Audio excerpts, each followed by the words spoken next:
ഏട്ടാ, രൂപേന്റെ മൂല്യത്തിനെ കുറിച്ച് ഒരുപാട് കമന്റ്സ് വന്നിട്ടുണ്ട്. അപ്പൊ അതില് എനിക്ക് കുറെ സംശയങ്ങളുണ്ട്. ആരാണ് ശരിക്കും ഈ രൂപേന്റെ മൂല്യം നിർണ്ണയിക്കുന്നത്? ഇതിൽ ഇന്ത്യൻ ഗവൺമെന്റിനാണോ പങ്ക്, അല്ല ഇത് അന്താരാഷ്ട്ര തലത്തിലാണോ നിർണ്ണയിക്കുന്നത്? എനിക്ക് ഒരു സാധനം ഇന്ത്യയിൽ നിന്ന് വാങ്ങണം, ഓക്കെ, ഒരു തക്കാളി വാങ്ങിക്കണം. തക്കാളി തമിഴ്നാട്ടിൽ അവൈലബിൾ ആണ്. അവിടെ രൂപയുടെ മൂല്യമായിട്ട് യാതൊരു ബന്ധവുമില്ല. എന്താണ്, നമ്മൾ തമിഴ്നാട്ടിൽ, നമ്മുടെ നാട്ടിലെ തക്കാളി തമിഴ്നാട്ടിൽ നമുക്ക് വാങ്ങിക്കണം, അവിടെയൊക്കെ രൂപയാണ്. അവിടെ രൂപയുടെ മൂല്യത്തിന് യാതൊരു പ്രാധാന്യമില്ല. ഓക്കെ, അവിടെ ഡിമാൻഡ് ആൻഡ് സപ്ലൈക്കാണ് പ്രാധാന്യം. തക്കാളി ഇഷ്ടംപോലെ ഉണ്ടെങ്കിൽ നിങ്ങൾക്ക് 10 രൂപയ്ക്ക് തക്കാളി കിട്ടും. തക്കാളി ഇഷ്ടംപോലെ ഇല്ലെങ്കിൽ നിങ്ങൾക്കത് 30 രൂപയ്ക്കോ 50 രൂപയ്ക്കോ വാങ്ങിക്കേണ്ടി വരും. ഇനി നമുക്ക് ഫോറിൻ കറൻസി ആവശ്യമായി വരുന്നത് ഫോറിൻ ആയ സാധനങ്ങൾ വാങ്ങിക്കാനാണ്. ഉദാഹരണത്തിന് ഡോളർ ആയാലും യെൻ ആയാലും പൗണ്ട് ആയാലും നമുക്ക് ആവശ്യം വരുന്നത് ഫോറിൻ സാധനങ്ങൾ വാങ്ങിക്കാനാണ്. ഇനി നമുക്ക് നോക്കാം ഇന്ത്യ ഫോറിൻ നിന്നൊക്കെ വാങ്ങിക്കുന്നു. ഓക്കെ, ഇപ്പൊ ഇന്ത്യ ഒരു വലിയ രാജ്യമായതുകൊണ്ടും സെൽഫ് സഫീഷ്യന്റ് ആയതുകൊണ്ടും ഒരു പരിധി വരെ സെൽഫ് സഫീഷ്യന്റ് ആയതുകൊണ്ടും ഭൂരിപക്ഷ സാധനങ്ങളും ഇന്ത്യയിൽ തന്നെ നമുക്ക് കിട്ടും. ഓക്കെ, കിട്ടാത്ത ഏറ്റവും വലിയ സാധനമാണ് എനർജി. എനർജിയിൽ ന്യൂക്ലിയർ എനർജി നമ്മൾ ഉണ്ടാക്കുന്നുണ്ട്, തെർമൽ എനർജി നമ്മൾ ഉണ്ടാക്കുന്നുണ്ട്, ഹൈഡ്രോ എനർജി നമ്മൾ ഉണ്ടാക്കുന്നുണ്ട്, ഓക്കെ, കോളിന്റെ എനർജി നമ്മൾ ഉണ്ടാക്കുന്നുണ്ട്, അതുപോലെ തന്നെ വിൻഡ് എനർജി നമ്മൾ ഉണ്ടാക്കുന്നുണ്ട്. പക്ഷെ നമ്മുടെ ഇതുകൊണ്ടൊന്നും നമ്മളെ വണ്ടികൾ ഓടത്തില്ലല്ലോ. നമ്മുടെ ട്രാൻസ്പോർട്ടേഷൻ സിസ്റ്റം ഓടണമെങ്കിൽ നമുക്ക് ക്രൂഡ് ഓയിൽ വേണം. ക്രൂഡ് ഓയിൽ നമ്മൾ solely depended on other Nations ആണ്. അതായത് നമ്മളുടെ ചെറിയൊരു ക്രൂഡ് ഓയിൽ നമ്മൾ ഇന്ത്യയിൽ ഉണ്ടാക്കുന്നുണ്ട്, പക്ഷെ അത് അതീവ കോസ്റ്റ്ലി ആയതുകൊണ്ട് നമ്മൾ അധികവും പുറം രാജ്യങ്ങളിൽ നിന്നാണ് വാങ്ങിക്കുക. ഇപ്പൊ പുറം രാജ്യങ്ങളായ ഗൾഫ് കൺട്രീസ്, ഓക്കെ, അതുപോലെ തന്നെ റഷ്യ, ഇല്ലെങ്കിൽ വെനിൻസുല, ഇല്ലെങ്കിൽ നൈജീരിയ, ഇറാൻ, ഇവിടെ നിന്നൊക്കെ നമുക്ക് വാങ്ങിക്കണമെങ്കിൽ അവര് പറയുന്ന കറൻസി കൊടുക്കണം, വേണ്ടേ? ഇപ്പൊ എനിക്ക് നിന്റെ അടുത്തൊരു സാധനം വാങ്ങിക്കണം, നീ പറയുന്ന കറൻസിയിലേ വാങ്ങിക്കാൻ പറ്റൂ. മനസ്സിലായ? പെട്രോ ഡോളർ കറൻസിയാണ് നമ്മൾ UAE-യിലും ഖത്തറിലും ഒക്കെ ഉള്ളത്. അതായത് ഡോളർ കൊടുത്താൽ മാത്രമേ അവിടുന്ന് പെട്രോൾ വാങ്ങിക്കാൻ പറ്റൂ. അപ്പൊ നമുക്ക് ഡോളർ വേണം, അല്ലേ? ഡോളർ എവിടെ നിന്ന് ഉണ്ടാക്കും? ഡോളർ കിട്ടണമെങ്കിൽ നമ്മൾ ഒന്നിക്കിൽ അമേരിക്കക്ക് എക്സ്പോർട്ട് ചെയ്യണം. എന്ത്? നമ്മുടെ സാധനങ്ങൾ. ഓക്കെ, അപ്പൊ അമേരിക്കക്ക് നമ്മൾ സാധനങ്ങൾ എക്സ്പോർട്ട് ചെയ്യുമ്പോൾ അമേരിക്കക്ക് ഓപ്ഷൻസ് ഉണ്ട്. അവർക്ക് ചൈനയിൽ നിന്ന് വാങ്ങിക്കാം, ഇന്തോനേഷ്യയിൽ നിന്ന് വാങ്ങിക്കാം, എവിടെ നിന്ന് വേണമെങ്കിൽ വാങ്ങിക്കാം. അപ്പൊ അമേരിക്ക എന്ത് ചെയ്യും? അമേരിക്ക നമ്മളോട് ബാർഗെയിൻ ചെയ്യും. നമുക്ക് ഒരേ ക്വാളിറ്റിയിലുള്ള സാധനം ഏറ്റവും കുറഞ്ഞ വിലക്ക് എവിടുന്നാ കിട്ടുന്നത് അവിടുന്ന് നമ്മൾ വാങ്ങിക്കും. അപ്പൊ നമ്മൾ എന്ത് ചെയ്യും? അമേരിക്ക നല്ലൊരു മാർക്കറ്റ് ആയതുകൊണ്ടും നല്ല റിച്ച് ആയ മാർക്കറ്റ് ആയതുകൊണ്ടും നമ്മൾക്ക് പല സാധനങ്ങളും വിൽക്കാം. ഇപ്പൊ ഉദാഹരണത്തിന് നമ്മുടെ ഫാർമ പ്രൊഡക്ട്സ്, നമ്മുടെ മരുന്നുകള്, മോളിക്യൂൾസ്, നമ്മുടെ ഡയമണ്ട്സ്, ഓക്കെ, അങ്ങനെ പലവിധ സാധനങ്ങൾ ഇന്ത്യയിൽ പോകുന്നുണ്ട്. ഇതൊക്കെ ഇതിലൊക്കെ എക്സ്പോർട്ട് കൂടുമ്പോൾ നമ്മൾ ഡോളറിലൂടെയാണ് നമുക്ക് ഡോളറാണ് കിട്ടുക. ഓക്കെ, ഇനിയിപ്പോ അടുത്ത ഉദാഹരണം പറയാം. നമ്മൾ യൂറോപ്പുമായി എക്സ്പോർട്ട് ചെയ്യുന്നു. അതായത് യൂറോപ്പിന്ന് അവിടെ പൗണ്ട് ആണല്ലോ, യൂറോ ആണല്ലോ, യൂറോവും പൗണ്ടും ഒക്കെ ആണല്ലോ. അപ്പൊ അവര് പറയും നിങ്ങളുമായിട്ട് എക്സ്പോർട്ട് ചെയ്യാം, പക്ഷെ നമ്മൾ നിങ്ങൾക്ക് പൗണ്ട് മാത്രമാണ് തരിക. പക്ഷെ പൗണ്ട് കൊണ്ട് നമുക്ക് എന്താന്ന് കാര്യം?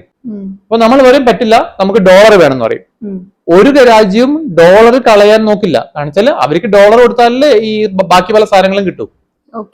അപ്പൊ നമ്മൾ എന്ത് ചെയ്യും? നമ്മൾ അവരുമായിട്ട് ട്രേഡ് കരാർ ഉണ്ടാക്കും. അതായത് നമ്മൾ നിങ്ങൾക്ക് ഇത്ര സാധനങ്ങൾ അങ്ങോട്ട് തരാം, നിങ്ങൾ നമ്മൾക്ക് ഇത്ര സാധനങ്ങൾ ഇങ്ങോട്ട് തരും. അപ്പൊ ഡോളറിന്റെ ആവശ്യമില്ല. അതാണ് ബാറ്റ സിസ്റ്റം. അതാണ് ട്രേഡ് കരാർ. അതായത് ഇപ്പൊ അവർക്ക് ഡോളർ ആവശ്യമുണ്ട്, ഓക്കെ, അപ്പൊ നമ്മുടെ അടുത്ത് ഡോളറില്ലല്ലോ. അപ്പൊ അവര് വരെ നിങ്ങള് പിന്നെ നമ്മുടെ സാധനം വേണമെങ്കിൽ നമ്മൾ ഡോളറിൽ വിൽക്കാം. അപ്പൊ നമ്മൾ ഇങ്ങനെ പറയും. അതാണ് ഈ ട്രേഡ് കരാറുകൾ ഉണ്ടാക്കുന്നത്. ഇപ്പൊ നമ്മൾ യൂറോപ്പുമായിട്ട് ട്രേഡ് കരാറിൽ ഏർപ്പെട്ടു, നമ്മൾ ഫിലിപ്പീൻസുമായിട്ട് ട്രേഡ് കരാറായി, നമ്മൾ ഒരുപാട് രാജ്യങ്ങളായിട്ട് നമുക്ക് ട്രേഡ് കരാറുണ്ട്. ഓക്കെ, ഇനിയിപ്പം അടുത്ത ഒരു ചോദ്യം വരാൻ പോകുന്ന വെച്ചാല് നമ്മൾ ആരാണ് ഈ ഡോളറിന്റെ മൂല്യം നിശ്ചയിക്കുന്നത്? രൂപയുടെ മൂല്യം ആരാണ് നിശ്ചയിക്കുന്നത്? RBI വിചാരിച്ച രൂപയുടെ മൂല്യം എവിടെ വേണം എത്തിക്കാം. നമുക്ക് രൂപയെ സ്ട്രോങ് ആക്കണം എന്ന് വെച്ചാൽ നാളെ 60 രൂപ ആക്കണം, RBI വിചാരിച്ചാൽ മതി. 60 രൂപയാക്കാം ഒറ്റടിക്ക്. ഇറാൻ കണ്ടില്ലേ, അവരെ രൂപയുടെ മൂല്യം, അവരുടെ കറൻസിയുടെ മൂല്യം കുറച്ചില്ലേ? 60,000 പിന്നെ അവരുടെ ഇതായിട്ട് കൊടുക്കണം നമ്മുടെ 1 രൂപ കിട്ടണമെങ്കിൽ. കാരണം അത്രയധികം ഡിമാൻഡ് പോയി. പക്ഷെ നമ്മൾ അങ്ങനെ ചെയ്താൽ എന്താ പ്രശ്നം? നമുക്ക് ഡോളർ വേണ്ടേ? നമുക്ക് എനർജി സഫിഷ്യന്റ് അല്ലല്ലോ. നമ്മൾ എവിടുന്ന് വാങ്ങിക്കും ഡോളർ? നമ്മൾ ചൈനയുമായി കോമ്പീറ്റ് ചെയ്ത് നിൽക്കണമെങ്കിൽ, നമുക്ക് എക്സ്പോർട്ട് നമ്മുടെ സാധനങ്ങൾ ചെയ്യണമെങ്കിൽ ഡോളറിൽ മാത്രമേ ചെയ്യാൻ പറ്റൂ. ഓക്കെ, അപ്പൊ നമുക്ക് ഡോളർ വാങ്ങിക്കണം. അപ്പൊ RBI ആണ് രൂപേന്റെ മൂല്യം നിർണ്ണയിക്കുന്നത്. RBI ആണ് രൂപയുടെ മൂല്യം. അങ്ങനെയാണെങ്കിൽ എന്തിനാ RBI 94 രൂപയല്ലേ ഇപ്പൊ രൂപ ഡോളർ? അപ്പൊ അത് ഒരുപാട് ഡിഫറൻസ് വന്നില്ലേ? 60 ഉണ്ടായിരുന്ന കാലം. അതെ, ചൈന സ്വന്തം കറൻസി ഡീവാല്യൂ ചെയ്തു. ചൈന കറൻസി ഡീവാല്യൂ ചെയ്താൽ നമ്മൾക്കും ഡീവാല്യൂ ചെയ്തേ പറ്റൂ. അതാണ് മാർക്കറ്റ്. കാരണം ചൈന ഇന്ത്യയാണ് കോമ്പറ്റീറ്റീവ്. അതെ, ചൈന ഇന്ത്യ ആണല്ലോ മേജർ മാർക്കറ്റ്. ഇവിടെ മാർക്കറ്റ് ആണല്ലോ ഇവിടെ പ്രധാനം. ഇനി നമ്മൾക്ക് മൂല്യം ഇതിന്റെ ശക്തമാവണമെങ്കിൽ ഒറ്റ ഐഡിയ ഉണ്ട്. നാട്ടിലെ ജനങ്ങൾ മൊത്തം ഡീസൽ പെട്രോൾ കാറുകൾ ഉപേക്ഷിച്ച് ഇലക്ട്രിക്കിലേക്ക് ആയാൽ മതി. ഓക്കെ, നമ്മളുടെ രൂപ ഓട്ടോമാറ്റിക് ശക്തിപ്പെടും. നമ്മളുടെ രൂപ ശക്തിപ്പെട്ടാൽ എന്താവുക? നമ്മുടെ NRI ആളുകൾ ഉണ്ടാവല്ലോ, അവർക്ക് വലിയ ലാഭം കിട്ടില്ല. അവർക്ക് ദുബായിലും ഈ ഗൾഫിലും പണിയെടുത്തിട്ട് കാര്യമില്ല. അങ്ങനെയുണ്ടല്ലേ? അപ്പൊ ഈ ഇമ്പോർട്ട് വളരെ എളുപ്പമാവും. ഇമ്പോർട്ട് ചെയ്യുന്ന ആൾക്കാർക്ക് ഇപ്പൊ രൂപേന്റെ എക്സ്പോർട്ടുകാർക്ക് ഭയങ്കര നഷ്ടമായിരിക്കും. അതായത് ഇപ്പൊ ചൈനന്നോ US-ന്നോ എന്തെങ്കിലും ഒക്കെ ഇമ്പോർട്ട് ചെയ്യുന്ന ആൾക്കാരുണ്ടെങ്കിൽ അവർക്ക് ഈ രൂപേന്റെ മൂല്യം കുറയുന്നത് വലിയൊരു തിരിച്ചടിയാണ്. അതെ, കാരണം കൂടുതൽ രൂപ ചെലവാക്കേണ്ടി വരും. ഓക്കെ, പക്ഷെ നമ്മൾ ഒരു ഇമ്പോർട്ട് ഓറിയന്റഡ് അല്ല, നമ്മുടെ രാജ്യം എപ്പോഴും ശ്രമിക്കുക ഇമ്പോർട്ട് കൂട്ടാനല്ല, എക്സ്പോർട്ട് കൂട്ടാനാണ്. ഓക്കെ, അതന്നെ ചോദിക്കാം. നമ്മൾ ഇങ്ങോട്ട് ഇമ്പോർട്ട് ചെയ്തിട്ട് കാര്യമൊന്നുമില്ലല്ലോ. നമ്മൾ എക്സ്പോർട്ട് കൂട്ടിയാൽ മാത്രമേ നമ്മുടെ രാജ്യത്തിന് വരുമാനം കൂടൂ. ഇന്ന് നമ്മളുടെ ഡോളറിന്റെ റിസർവ് എന്ന് പറഞ്ഞ ഓൾമോസ്റ്റ് $700 ബില്യൺ ആണ്. അത്രയധികം ഡോളർ റിസർവ് നമ്മുടെ. അപ്പൊ നമ്മൾ എക്സ്പോർട്ട് ഇമ്പോർട്ട് കുറക്കാൻ വേണ്ടിയിട്ടാണ് ഈ മേക്ക് ഇൻ ഇന്ത്യ എന്ന് പറഞ്ഞ പദ്ധതികളും കാര്യങ്ങളൊക്കെ. നമ്മൾ ഇമ്പോർട്ട് കുറക്കുക, നമ്മുടെ നാട്ടിൽ നിന്ന് തന്നെ സാധനങ്ങൾ ഉണ്ടാക്കുക, അതാണ് നമ്മുടെ ലക്ഷ്യം. അപ്പൊ നമ്മൾ സെൽഫ് സഫിഷ്യന്റ് ആവും. ഇപ്പൊ നമ്മൾ ഒരു പരിധി വരെ സെൽഫ് സഫിഷ്യന്റ് ആണ്. ഇപ്പൊ എനർജിന്റെ കാര്യത്തിൽ മാത്രം നമുക്കൊരു പ്രശ്നമുള്ളൂ. ബാക്കി മിക്ക സാധനങ്ങൾ ഇന്ത്യ തന്നെ ഉണ്ടാക്കുന്നുണ്ട്. US ഡിപ്പെൻഡൻസി ഇല്ല, ഡോളർ ഡിപ്പെൻഡൻസി ഇല്ല. ഓക്കെ, അപ്പൊ RBIക്ക് വേണമെങ്കിൽ രൂപേന്റെ മൂല്യം കൂട്ടുകയും ചെയ്യാം കുറക്കുകയും ചെയ്യാം. ഇത് കൂടാതെ രൂപേന്റെ മൂല്യം കുറയാൻ കാരണം ഈ ആഗോളതലത്തിൽ ഉണ്ടാവുന്ന ഈ ഇഷ്യൂസ് കൊണ്ടും രൂപേന്റെ മൂല്യം കുറയാം. അഡ്ജസ്റ്റ് ചെയ്യാൻ RBIക്ക് പറ്റുകയും ചെയ്യും. പിന്നെ ആരോ പറഞ്ഞു ഈ സ്വിഫ്റ്റ് മെത്തേഡ് വഴിയാണ് ഇന്ത്യയില് രൂപേന്റെ മൂല്യം നിർണ്ണയിക്കുന്നത്. അല്ല, ഇന്ന് അമേരിക്കക്കുള്ള ഏറ്റവും വലിയ ശക്തി എന്ന് പറഞ്ഞ ഒന്ന് പെട്രോ ഡോളർ എക്കോണമിയാണ്. അതായത് നേരത്തെ പറഞ്ഞ പോലെ നമുക്ക് ഡോളർ കൊടുത്താലേ പെട്രോൾ കിട്ടും.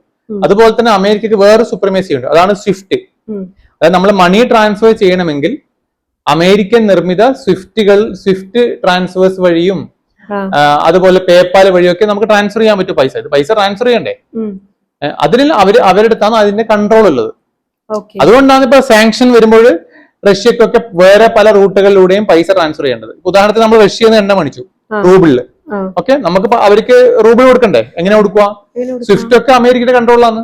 അപ്പൊ നമ്മൾ വേറെ ഏതെങ്കിലും ഇതിൽ പെടാത്ത ഈ സിസ്റ്റത്തിൽ പെടാത്ത രാജ്യങ്ങളിലെ ട്രാൻസാക്ഷൻ സിസ്റ്റം ഉപയോഗിച്ചിട്ട് അങ്ങനെ കൊടുക്കേണ്ടി വരും. പൈസ ട്രാൻസ്ഫർ ചെയ്യണ്ടേ? ഓൺലൈനിൽ നടക്കില്ല, പെട്ടിക്കണക്കിന് ക്യാഷ് എടുത്ത് കൊണ്ടുപോകാൻ പറ്റൂലല്ലോ. അതെ, അതായത് നമ്മൾ ചിലപ്പോ നമ്മൾ റഷ്യയിൽ നിന്ന് നമ്മൾ റൂബിളിലാണ് സാധനം വാങ്ങിക്കുക. ഉദാഹരണത്തിന് നീ റഷ്യയാണ്, ഞാൻ ഇന്ത്യയാണ്. ഓക്കെ, ഇപ്പൊ ഇന്ത്യക്ക് ആവശ്യമുള്ള ഒരുപാട് ഓയിൽ നിന്റെ അടുത്തുണ്ട്. അപ്പൊ നമ്മൾ എന്ത് ചെയ്യും? നമ്മൾ റഷ്യന്റെ അടുത്തുനിന്ന് അവരുടെ കറൻസി കൊടുത്തിട്ട്, ഇന്ത്യൻ കറൻസി കൊടുത്തിട്ട് അവരുടെ റൂബിൾ വാങ്ങിച്ചിട്ട് നമ്മൾ അവിടുന്ന് ഓയിൽ വാങ്ങിക്കും. ഇതുപോലെ തന്നെ റഷ്യക്ക് നമ്മളുടെ ഇന്ത്യയിലുള്ള ഒരുപാട് സാധനം ആവശ്യമുണ്ട്. മേ ബി ഇന്ത്യയുടെ വീറ്റ് ആവശ്യം ഉണ്ടാകാം, അങ്ങനെയുള്ള പല സാധനങ്ങൾ ആവശ്യമുണ്ട്, കെമിക്കൽസ് ആവശ്യം ഉണ്ടാവാം. അത് അവരെന്ത് ചെയ്യും? നമ്മൾക്ക് അവർ തരിക രൂപയാണ്. നമുക്ക് രൂപ എടുത്താലേ നമുക്ക് കൊടുക്കാൻ പറ്റൂ. നമ്മൾക്ക് രൂപയിൽ വാങ്ങിക്കും. അതാണ് ബാറ്റാ സിസ്റ്റം എന്ന് പറയും. ഓക്കെ, അപ്പൊ അതുകൊണ്ട് എന്താ രൂപ ശക്തിപ്പെടും. കാരണം അതിൽ ഡോളറിന്റെ ഡിപ്പെൻഡൻസി കുറഞ്ഞു. നമ്മൾ എണ്ണ അവിടുന്ന് വാങ്ങിക്കുമ്പോൾ ഡോളർ ഡിപ്പെൻഡൻസി കുറഞ്ഞല്ലോ. അപ്പൊ ഇനിയിപ്പോ രൂപേന്റെ മൂല്യം കുറയുമ്പോൾ ഇൻഫ്ലേഷൻ കൂടും. അല്ല, വികസിത രാഷ്ട്രങ്ങളിൽ എപ്പോഴും ഇൻഫ്ലേഷൻ ഉണ്ടാകും. ഇൻഫ്ലേഷൻ ഉള്ളതുകൊണ്ട് ഇൻഫ്ലേഷന്റെ കൂടെ തന്നെ ശമ്പളവും കൂടുന്നില്ലേ? രൂപേന്റെ മൂല്യം കൂടുമ്പോ ഇൻഫ്ലേഷൻ കൂടാൻ സാധ്യതയില്ലേ? അപ്പൊ സാധാരണക്കാരെ ബാധിക്കില്ലേ? സാധനങ്ങളുടെ വില കൂടില്ലേ? ഇൻഫ്ലേഷൻ എന്ന് പറയുന്നത് ഉദാഹരണത്തിന് ഇപ്പോഴത്തെ ഇൻഫ്ലേഷൻ നിരക്ക് 6.3 ആണ്. അതായത് നമ്മുടെ സർവ്വ സാധനങ്ങളുടെ ഏവറേജ് ഹോൾസെയിൽ ഇൻഡെക്സ് പ്രൈസ് 6.3% കൂടുന്നത്. ഓക്കെ, അപ്പൊ ഇൻഫ്ലേഷന്റെ കണക്ക് തന്നെയാണ് ഗവൺമെന്റ് DA വർദ്ധിപ്പിക്കുന്നത്. ഗവൺമെന്റ് ജോലിക്കാർ DA വർധന എന്ന് പറഞ്ഞിട്ടില്ലേ? അതെന്താ? ഇൻഫ്ലേഷൻ ആണ്. ഇപ്പൊ ഇൻഫ്ലേഷൻ 6% ആണെങ്കിൽ ഗവൺമെന്റ് DAയും 6% കൂടും. പ്രൈവറ്റ് സ്ഥാപനങ്ങളിൽ ശമ്പളവും അതുപോലെ തന്നെ കൂടും. സാധനങ്ങളുടെ വിലയും അതുപോലെ തന്നെ കൂടും. അതുകൊണ്ട് ആളുകൾക്ക് വലിയ വ്യത്യാസമൊന്നും വരുന്നില്ല. ശമ്പളം വാങ്ങാത്ത ആൾക്കാരാണെങ്കിൽ, കൃഷിക്കാർ അവരെ വില കൂട്ടും. കടക്കാർ അവരുടെ വില കൂട്ടും, വാടക കൂട്ടും. എല്ലാ വർഷവും വാടക കൂടുന്നില്ലേ? എങ്ങനെ കൂടുന്നത്? ഇൻഫ്ലേഷനെ സംബന്ധിച്ചിടത്തോളല്ലേ. ചെലവ് കൂടുന്നു, വാടക കൂടുന്നു പറഞ്ഞല്ലേ. അതാണ് ഇപ്പോഴും രൂപേന്റെ വില ഈ ഡോളറിനെക്കാണ് ഒരുപാട് വില കുറഞ്ഞിരിക്കുന്നതാണ് ഇന്ത്യക്ക് നല്ലതെന്നാണോ പറയുന്നത്? അല്ല, രൂപയുടെ മൂല്യം മെല്ലെ മെല്ലെ കുറക്കുന്നതാണ് ഇന്ത്യക്ക് നല്ലത്. നമുക്ക് എക്സ്പോർട്ട് ഇല്ലത് കൊണ്ടാണ് രൂപയുടെ മൂല്യം കുറയ്ക്കേണ്ടി വരുന്നത്. നമുക്ക് എക്സ്പോർട്ട് ചെയ്യണ്ടേ? നമ്മൾ ഡോളർ ഡിപ്പെൻഡന്റ് അല്ലേ. നമ്മൾക്ക് എക്സ്പോർട്ട് ചെയ്യണ്ട എങ്കിൽ നമുക്ക് രൂപയുടെ മൂല്യം എങ്ങനെ വേണമെന്നാക്കാം. പാകിസ്ഥാന് 297 രൂപ കൊടുക്കണം $1 കിട്ടാൻ വേണ്ടി. അപ്പഴാണെങ്കിൽ പാകിസ്ഥാനാണോ ഇന്ത്യയെക്കാളും നല്ല എക്കണോമി ആയിരിക്കുന്നത്? അതൊക്കെ വിഡ്ഢിത്തങ്ങൾ പറയുന്നയാ. പാകിസ്ഥാനില് 1 കിലോ തക്കാളിക്ക് 300 രൂപയാണ്, ഇന്ത്യയിൽ 30 രൂപയേ ഉള്ളൂ. അതും കൂടി നോക്കണ്ടേ? അവരുടെ കറൻസി വളരെ വീക്കാണ്. അവരൊരു ദരിദ്ര രാജ്യമല്ലേ, അവരുടെ കറൻസി വളരെ വീക്കാണ്. ഇന്ത്യ കറൻസി വീക്ക് ആയതുകൊണ്ടല്ല. നോക്കൂ, ഓരോ രാജ്യത്തിനും ഓരോ പ്രയോറിറ്റീസ് ഉണ്ട്. ഇന്ത്യയുടെ പ്രയോറിറ്റി എക്സ്പോർട്ട് ആണ്. എക്സ്പോർട്ട് ആകുമ്പോൾ നമ്മുടെ കറൻസി ഡീവാല്യൂ ചെയ്തേ പറ്റൂ. ചൈനയുടെ പ്രയോറിറ്റി എക്സ്പോർട്ട് ആണ്. അതുകൊണ്ടാണ് അവരുടെ കറൻസി 3 പ്രാവശ്യം അവർ ഡീവാല്യൂ ചെയ്തത്. ഇപ്പോഴും ഡീവാല്യൂ ചെയ്തുകൊണ്ടിരിക്കുന്നു. ചൈന ഡീവാല്യൂ ചെയ്ത് ഇന്ത്യക്കും ഡീവാല്യൂ ചെയ്തേ പറ്റൂ. ചൈന ഡീവാല്യൂ ചെയ്തില്ലെങ്കിലോ ഇന്ത്യ ചെയ്യേണ്ട ആവശ്യമില്ല. എല്ലാ വർഷവും ഇന്ത്യ ഇപ്പൊ നിലവിലെ അവസ്ഥയിൽ ഇന്ത്യൻ റുപ്പീസ് 2.5 മുതൽ 3% വരെ ഡീവാല്യൂ ചെയ്യപ്പെടുന്നുണ്ട് US ഡോളറിനെ സംബന്ധിച്ചോളം. എത്ര കാലം ഡോളർ സ്ട്രോങ് ആയി നിൽക്കുന്നു അത്ര കാലം നമ്മൾ കറൻസി ഡീവാല്യൂ ചെയ്യേണ്ടി വരും.